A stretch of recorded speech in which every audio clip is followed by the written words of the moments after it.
बिल्कुल ठीक है सर। आपने बाईपास का जिक्र किया, तो आज से अगर 5-10 साल पहले देखें तो बाईपास को एक बहुत बड़ी सर्जरी समझा जाता था, लेकिन अब कम टेक्नोलॉजी हो गया है। शायद वास्ट हो गई है, या क्या रीज़न है कि अब उसको ना उतनी बड़ी सर्जरी नहीं समझा जाता और कहा जाता है नहीं अब तो भाई टेक्नोलॉजी बड़ी वास्ट है, अब आप आराम से करा लो, कोई इतना इश्यू नहीं है, जैसे हम आम घरों में बातें होती हैं। तो मुझे इसकी रियलिटी बताइएगा। नहीं नहीं, आराम से नहीं करा लो।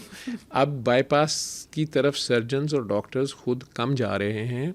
मजबूरी में जाते हैं अगर स्टेंटिंग नहीं हो सकती, इंटरवेंशन नहीं हो सकती, ठीक है, और पेशेंट सेलेक्ट भी किया जाता है। और कई बार हार्ट सर्जन रिफ्यूज़ कर देता है, वो कहता है कि नहीं नहीं, आपको अब बाईपास का भी फ़ायदा नहीं है, या मैं नहीं कर सकता, ये डिफ्यूज़ डिजीज़ है, सारी नालियाँ ही बंद है, मैंने कहाँ से इसको जाके बाईपास करना है, इसलिए वो भी कम है। लेकिन डेफिनेटली पोस्ट ऑपरेटिव केयर हमारे मुल्कों में, आईसीयू केयर बाद में, मैं 10 साल ये करता रहा हूँ, तो वो स्टैंडर्ड ऊपर आया है, बच्चे ज़्यादा ट्रेन हो गए हैं, एनेस्थीसिया वाले ट्रेन हो गए हैं, परफ्यूनिस्ट ट्रेन हो गए हैं, और अच्छे सर्जन्स भी बाहर से आ गए, और जिन्होंने यहाँ से सीखा उन्होंने भी वक्त के साथ काफ़ी सीख लिया,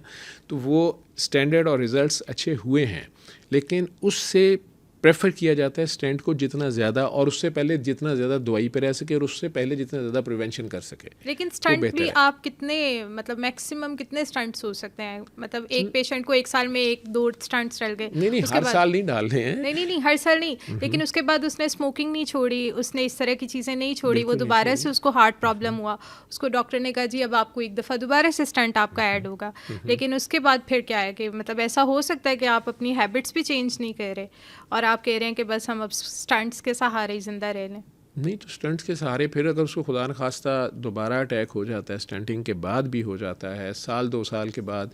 या जल्दी भी, उसकी लिविंग स्टैंडर्ड पे, उसकी स्ट्रेस लेवल पे भी काम कर रहा है, उसकी बाकी मल्टीपल फैक्टोरियल्स हैं, शुगर है उसकी नहीं कंट्रोल हो रही, या कोई और भी मसाइल हैं,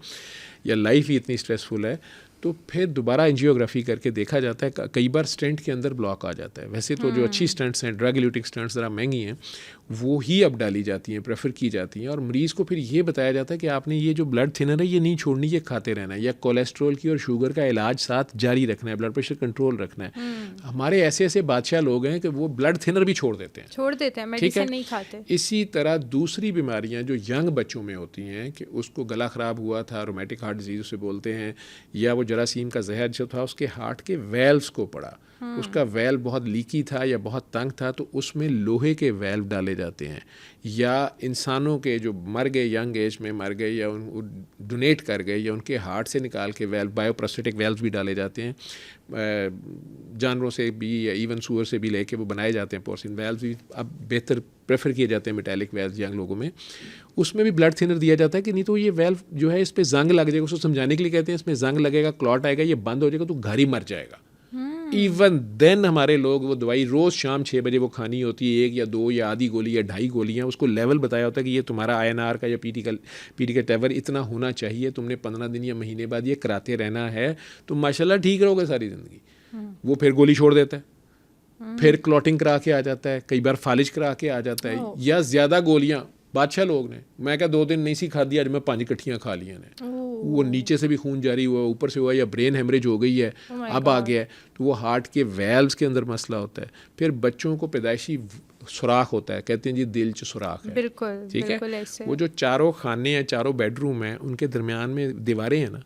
वो छोटे बच्चों राइट और लेफ़्ट हार्ट के दरमियान में कई बार सुराख होते हैं, कई ऊपर वाले 2 कमरों के दरमियान है तो उसका तो पता नहीं चलता, 40-50 साल की एज में जाके पता चलता है, नीचे वाला का ज़रा जल्दी मसाइल हो जाते हैं, फिर इनमें जरासीम जल्दी बैठते हैं, जहाँ पे भी गिरदाब बनेगा, भंवर बनेगा, खून घूमेगा, इकट्ठा होगा, तो वहाँ क्लॉटिंग होगी, वो कई बार क्लॉट आगे चला गया या उसमें जरासीम आ गया तो इन्फेक्शन बड़ी गंदी फैल जाती है। ये भी हार्ट ही की बीमारियाँ हैं, लेकिन मेन हार्ट की बीमारी जैसे आप लोग समझते हैं वो इस्केमिक हार्ट डिजीज़ है, जो हमारे माशरे में कॉमन भी है, शुगर वालों में, ब्लड प्रेशर वालों में, कोलेस्ट्रॉल वालों में, मोटों में, बैठे रहने वालों में, हार्मोनल इम्बैलेंसेस वालों में वो ज़्यादा हैं, स्ट्रेसफुल लाइफ में ज़्यादा, सदमा एकदम पहुंचा दिया उन्होंने, हार्ट अटैक हो गया, बिल्कुल ऐसे, ठीक है। बिल्कुल ऐसे। फिर हार्ट की अपनी बीमारी है जिसमें हार्ट का रिदम लाइफ है ना, तो दिल का रिदम अगर ख़राब हो जाए, उसका तालमेल ख़राब हो जाए, चारों खानों में जो खून घूम रहे हैं वो इरेगुलर तरीके से हो रहा है, उससे भी क्लॉट बन जाता है, उससे भी फालज और गुर्दे फेल और आंतों में क्लॉट और ये सारा कुछ हो सकता है, टांग काटनी पड़ सकती है। तो ये सारी बीमारियां गूगल से पढ़ के अपने ऊपर नहीं तारी करनी, वो डॉक्टर के पास ही जाना है, लेकिन वाइड यही करना है कि healthy living style, diet healthy, exercise और स्ट्रेस ना लें। सर दिल की बीमारियां होने की मेजर रीजंस क्या बनती हैं? सिर्फ हमारे डाइट या स्ट्रेस, या इसके अलावा भी कोई ऐसी रीजंस हैं जिनका हमें पता नहीं है, अवेयरनेस नहीं है? नहीं, अवेयरनेस में पता लोगों को अब है, जैसे स्मोकिंग से मना किया जाता है, अल्कोहलिज्म से मना किया जाता है, सब्सटेंस एब्यूजेस, ये नशे वशे जो हैं, ये सारे इनमें से बहुत सी ऐसी चीज़ें हैं जो यंग बंदे को ले जाती हैं, मर जाता है, घर में ही मर जाता है, ओवरडोज के साथ मर जाता है। ये सारी अपनी जगह पे हैं। मैंने कहा ना कि कुछ स्ट्रक्चरल डिफेक्ट्स हैं जो बाय बर्थ भी उसमें आ रहे होते हैं, जल्दी डॉक्टर्स को पता चल जाते हैं, उन्हें बता देते हैं कि ये ऑपरेशन से ही ठीक होंगे, या ये ऑपरेशन से नहीं, लेकिन एक सर्टन एज पे जाके ऑपरेशन करा लेना, या इसमें ये डिवाइस लगा लो, बैटरी पेसमेकर लगवा लो हार्ट के रिदम के लिए। कुछ हैं जो बाद में डेवलप करती हैं, जैसे हार्ट की डिजीज़, अभी इंसान को इसके 100% नहीं पता। आप स्मोकिंग को भी 100% उसमें इंक्रिमिनेट नहीं कर सकते,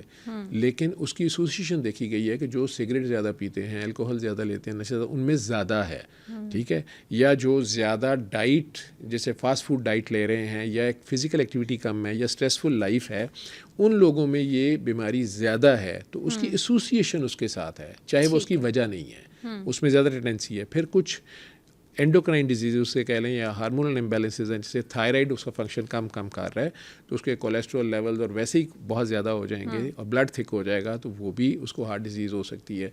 फिर दिल के पट्ठों की अपनी बीमारी होती है, एक तो बनने में ही उसमें प्रॉब्लम आ जाती है, बहुत मोटे होते हैं तो वो पंप नहीं उतना मार सकते, उसमें अंदर खून उतना नहीं समा सकता, वो स्टिफ हो जाते हैं, और उसकी इलास्टिक ज़रूरत से ज़्यादा टाइट हो गई, हार्ट की जो इलास्टिक ऐसे समझ लें, और अगर वो ज़रूरत से ज़्यादा ढीली पड़ गई, कार्डियोमायोपैथीज हम उन्हें बोलते हैं, दिल फैल गया है, तो वो भी हार्ट फेलियर से चला जाएगा। फिर फेफड़ों की कुछ बीमारियां हैं जिनकी वजह से दिल की राइट साइड के ऊपर ज़्यादा प्रेशर आ जाएगा, उसमें भी सिगरेट बहुत ज़्यादा रोल है उसका, प्ले करती है, तो वो राइट साइड का हार्ट फेल हो जाएगा, पाँव पे सोजें, टांगों पे सोजें पड़नी शुरू हो गई और सांस खराब होना शुरू हो गया, ये भी बीमारी उसी में शामिल है। हेल्दी लिविंग के लिए हेल्दी हार्ट बहुत ज़रूरी है,